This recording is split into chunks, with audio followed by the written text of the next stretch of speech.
तो फ्रेंड्स, मैं हूं आपका होस्ट विशाल और आप सबका एक बार फिर से वार्म वेलकम करता हूं अपने आज की इस नई वीडियो में।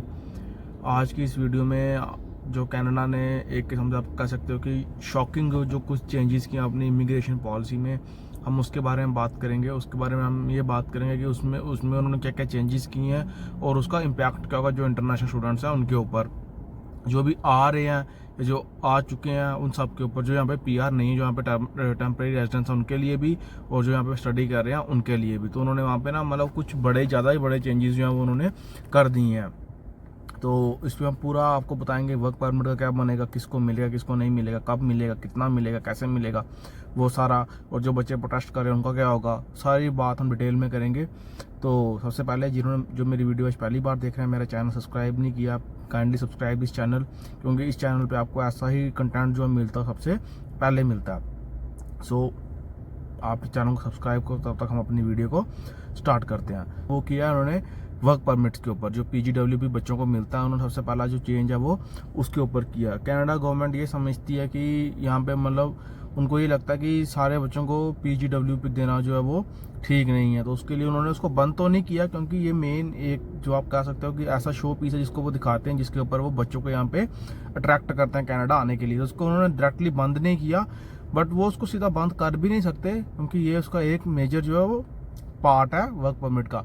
बट हाँ, इसके बीच में जो मिनिस्टर ने काफ़ी ज़्यादा जो है हर्डल्स डालने की कोशिश की है, इसको हम कैसे सख्त से ज़्यादा सख्त जो है वो बना सकते हैं। तो सबसे बड़ा जो मेन जो उन्होंने वो इसी के ऊपर किया है। तो उन्होंने क्या किया कि उन्होंने आप ये कर दिया कि पहले जैसे आप स्टडी कंप्लीट करो आपको वर्क परमिट जो इशू हो जाता था, अब कनाडा गवर्नमेंट ने क्या किया, अब उन्होंने ये रख दिया कि आपको जो मतलब अपनी इंग्लिश की प्रोफिशिएंसी जो है फिर से प्रूव करनी पड़ेगी if you are applying for PGWP. तो उन्होंने जो बच्चे यूनिवर्सिटी स्टडी कर रहे हैं, जो यूनिवर्सिटी में डिग्री या पीएचडी या कुछ कर रहे हैं, उसके लिए CLB 7 और बाकी जो कॉलेज के लिए CLB 5 को जो है वो प्रूव कर दिया। मतलब आपका अगर इंग्लिश में आपके CLB 5 के बराबर के नंबर हैं, चाहे आप इंग्लिश करो या फ्रेंच किसी में भी, तो आपको पीजीडब्ल्यू आपको मिलेगा, अदरवाइज नहीं मिलेगा। मींस आपको एक बार फिर से आइलेट्स जो है वापस देना पड़ेगा। मतलब एक बार आपने वीज़ा लेने के लिए आइलेट्स दिया, अब आप पीजीडब्ल्यू के लिए आइलेट्स दोगे, फिर आपको एक बाद में जब अपनी PR अप्लाई करोगे तब भी आपको आइलेट्स जो है वो फिर से देना पड़ेगा। मीन्स टोटल आपको 3 बार जो आइलेट्स जो है वो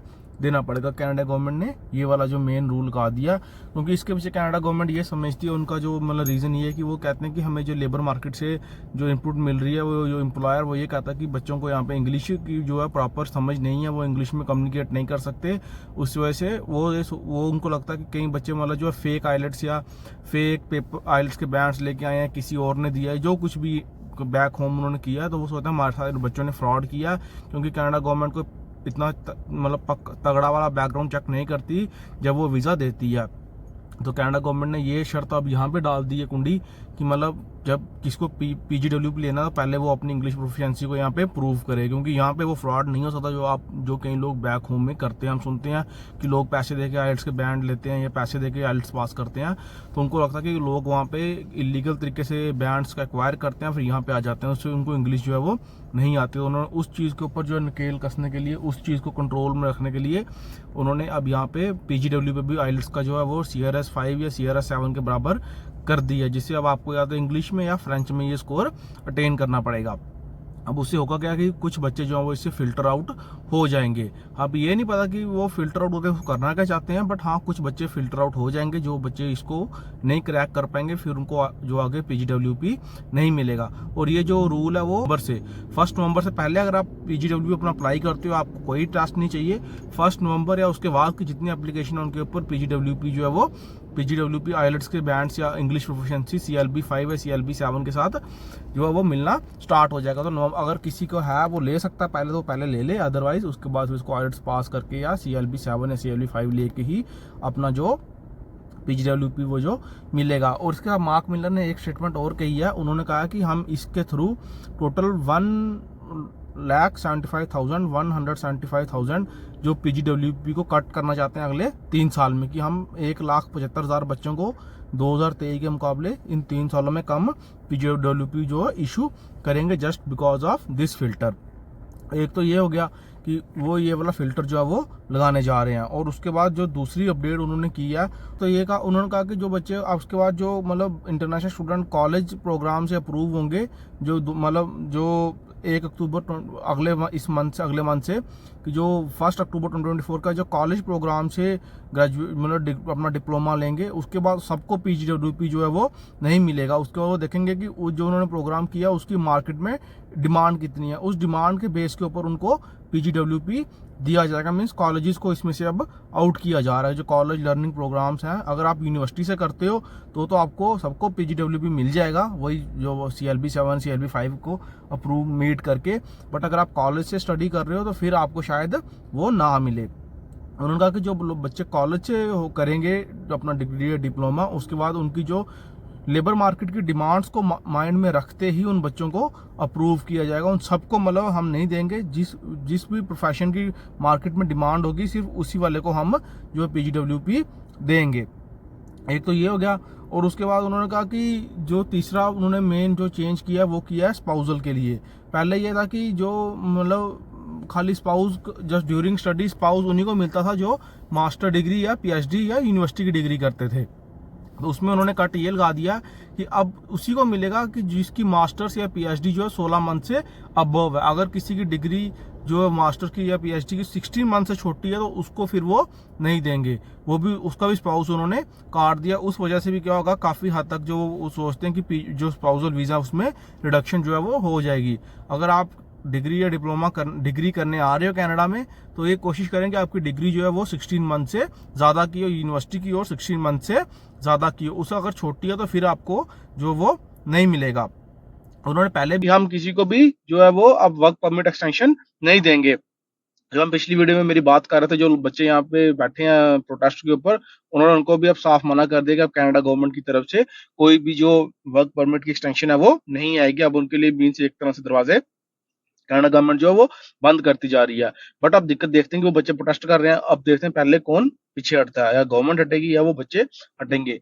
तो अब उन्होंने साफ कर दिया हम किसी को भी अब जो वर्क परमिट एक्सटेंशन नहीं देंगे। तो अब उन्होंने साथ में मार्क मिलर ने ये भी कहा कि हम मतलब जो PGWP है उसको भी रिड्यूस करेंगे, और उन्होंने कहा कि आने वाले टाइम में कनाडा गवर्नमेंट जो है वो अपने PR को नंबर को भी रिड्यूस करेगी। वो उन्होंने 2026 तक का बता दिया।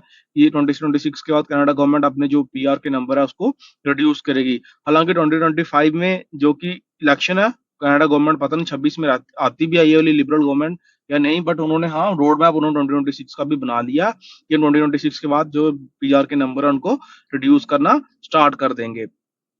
तो अब इसके बाद चलो हो गया। अब इसके बाद हम ये देखते हैं कि कनाडा गवर्नमेंट ने ये सब किया क्यों है। ये सब इसीलिए किया है क्योंकि अब यहाँ पे जो इलेक्शन में इमिग्रेशन एक जो मेन मुद्दा बनता जा रहा है। तो कनाडा गवर्नमेंट अपने थोड़ा सा करैक्टर को साफ करना चाहती है, इसको टाइट करके कि हम इमिग्रेंट्स के ऊपर हम खिलाफ हैं, हम अपने लोगों के साथ हैं, जिस वजह से वो अपने लोगों के वोट्स को जो है वो ले सके। यही है एक, और कोई इसका जो फ़ायदा तो कनाडा गवर्नमेंट को नहीं होगा, बट हाँ कनाडा गवर्नमेंट जो कैनेडियन सिटीजन उनको खुश करना चाहती है और उसके ऊपर वो अपने वोट लेना चाहती है। बट अब इससे नुकसान होगा बच्चों को, जिनको वापस से अपना आइलेट्स देना पड़ेगा, खर्चा करना पड़ेगा अपनी इंग्लिश प्रोफिशिएंसी प्रूव करने के लिए, और बाद में वो PGWP के लिए एलिजिबल हो जाएंगे। बट उनको एक ये प्रूव करना पड़ेगा। हाँ इसमें अगर किसी ने कोई गलत तरीके से कनाडा आया था, किसी ने गलत तरीके से अपने बैंड्स लिए था, उसके लिए थोड़ी दिक्कत हो सकती है अगर उसने यहाँ पे प्रैक्टिस नहीं करी या अगर वो अपनी वो प्रोफिशिएंसी प्रूव नहीं करता। तो एक ये, और उसमें थोड़ा नुकसान उनको है जिन्होंने एक साल वाली जो मास्टर्स का कोई कोर्स लिया और वो यूनिवर्सिटी में स्टडी कर रहे हैं, वो अपने स्पाउसल को नहीं बुला सकते, उसमें से उनका भी थोड़ा सा नुकसान है। अगर उसके बाद जो अगर कम हुए PR के चांसेस तो वो फिर सबके लिए थोड़ा बहुत नुकसान होगा। वो सिर्फ जो स्किल वाले हैं जिनकी डिमांड है जिस स्किल की, सिर्फ वही वाली स्किल को जो PR दी जाएगी, अदरवाइज किसी और स्किल वालों को या जो जनरल स्टडी कर रहे हैं उनको PR नहीं मिलेगी। ये लॉस है। बट अब इसमें से एक दिक्कत हो रहा है कि अब इसमें क्या होगा कि जो रेफ्यूजी क्लेम्स आ गई वो 5 साल तक का उसका टाइम पीरियड जा चुका है, अब वो और बढ़ने की भी चांसेस हैं, क्योंकि जब बच्चे जो PGWP नहीं ले पाएंगे या PR नहीं हो पाएंगे तो उसमें से वापस जाने वाले तो बहुत कम होंगे। फिर वो क्या करेंगे, एक किस्म से मतलब रेफ्यूजी को लगाने की कोशिश करेंगे, क्योंकि रेफ्यूजी किसी को डिपोर्ट करना इतना ईजी नहीं है। उसके बहुत सारे उसके पास कानूनी अधिकार होते हैं, उनको यूज़ करते हैं, उससे 4, 5, 6 साल जो है वो लग जाते हैं। उसमें से दिक्कत एक और है कि अगर किसी का उस टाइम पे सपोज करो पासपोर्ट एक्सपायर हो गया या पासपोर्ट उसने जमा नहीं करवाया तो उसको आप किस तरीके से फिर जो डिपोर्ट करोगे, तो एट द एंड वो आके कनाडा गवर्नमेंट के गले ही पड़ेगा। तो गवर्नमेंट को चाहिए कि बच्चों को उस तरफ ना धकेले कि वो लीगल तरीका लें फिर वापस यहीं पे ही रहें। इससे बेटर आप उनको लीगल तरीका देके आप विन विन सिचुएशन दोनों के रखो और दोनों पार्टियों को राजी कर दो और इस चीज़ को ख़त्म करो और आगे से अपने प्रोग्राम को सही से डिज़ाइन करो। क्योंकि अब इतने बंदे हैं वो वापस तो जाएंगे नहीं और कनाडा गवर्नमेंट को यहाँ पर रखना नहीं चाहती ड्यू टू इलेक्शंस, क्योंकि इलेक्शन में कनाडा गवर्नमेंट इस चीज़ के ऊपर वोट लेना चाहती है। क्योंकि आप सबको पता कि अभी जो राइट विंग पार्टियाँ वो थोड़ा सा हावी हो रही हैं। यूएस में भी डोनाल्ड ट्रंप के चांसेस बन रहे हैं, तो वो भी एक फार राइट विंग पर्सन है। और यहाँ पे जो दूसरी है पार्टी पियर पॉलिवर की, वो भी थोड़ी सी राइट विंग वाली ही है। तो उस चक्कर में कनाडा गवर्नमेंट उस चीज़ को कैश करना चाहती है, बच्चों को टाइट करके कि लोगों सिटीजन के यहाँ पे किसी तरीके से उनको खुश किया जाए और उनसे वोट जो है वो लिए जाए, ताकि कनाडा गवर्नमेंट ये प्रूव कर सके कनाडा गवर्नमेंट वाकई में सिटीजन्स के साथ है, वो इमिग्रेंट्स के साथ नहीं है, या वो सिटीजन्स इमिग्रेंट्स को वो टाइट करके यहाँ से निकालना चाहती है। अब देखते हैं उसमें कनाडा गवर्नमेंट कितना सक्सेसफुल हो पाती है। बट ये चेंजेस कहीं ना कहीं बच्चों को इम्पैक्ट तो ज़रूर करेंगे, खासकर PGWP में जो उन्होंने एलिजिबिलिटी डाल दी है। एलिजिबिलिटी प्रूव करना कोई दिक्कत नहीं है, बट यहाँ पे इतना किसी के पास टाइम नहीं है कि वो मतलब आइल्स दे, फिर उसका वेट करे, फिर उसकी प्रैक्टिस करे। उनकी सबको पता है यहाँ पे सारे काम करते हैं, कॉलेज का प्रेशर होता है। तो या तो है कि वो थोड़ा टाइम ज़्यादा मिल जाता, बच्चों को 5-6 महीने मिलते तो भी था, 2 महीने के बाद तो आई डोंट थिंक सो कि वो ठीक तरीका है। हाँ, आप 6 मंथ देते हैं ताकि बच्चे अपना जो ब्रेक में है या जो किसी तरीके से जिसके पास टाइम है वो उस टाइम को यूज़ करके अपना जो आइल्स को वापस से क्लियर कर लेता है। क्योंकि अब 2 मंथ रह गए हैं, सपोज करो आज 15-20 तो होगी आज, तो 30-40 दिन में आपको अपने काम भी देखने हैं, अपनी स्टडीज़ भी देखनी है, फिर उसको आपको अपनी आइल्स भी करनी है।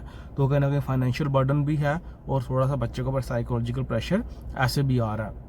तो वो चीज़ थोड़ी सी मेरे हिसाब से गलत है। अगर आपको करनी थी, आप थोड़ा टाइम पीरियड उनको ज़्यादा दे देते, 5-6 मंथ का दे के फिर आप एक जब कर देते कि हाँ भाई आपको इंग्लिश प्रोफिशिएंसी अपनी प्रूव करनी ही पड़ेगी, उसके सिवाय आपको PGWP नहीं मिलेगा।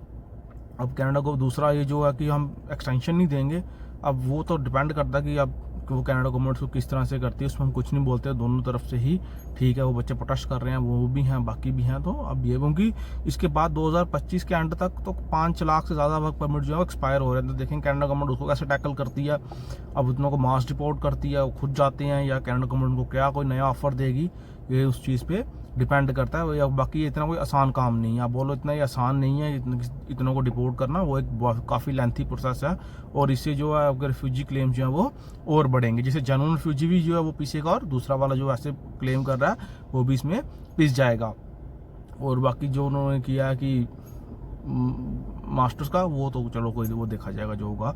वो है जो हाँ जो आ रहे हैं वो 2 साल से ज़्यादा की स्टडी लेके ही आए हैं। 2 साल की स्टडी लें, यहाँ पे 2 साल की स्टडी 16 मंथ में कंप्लीट हो जाती है, क्योंकि यहाँ पे एक सेमेस्टर 4 मंथ का होता है। तो उस चीज़ का ध्यान रखें। अगर किसी को और कोई है, बाकी कॉलेज के प्रोग्राम्स ना लें, अगर आना तो यूनिवर्सिटी में ही लें या कोई स्किल का प्रोग्राम लेके आएँ, उससे आप बच जाओगे। बाकी अगर आप देखना चाहते हो कॉलेज की लर्निंग प्रोग्राम कौन कौन से हैं, वो आप नेट पे जाके सर्च कर सकते हो। उसको यहाँ पे मैं डिफाइन नहीं कर सकता, वो काफ़ी लंबी वीडियो हो जाएगी।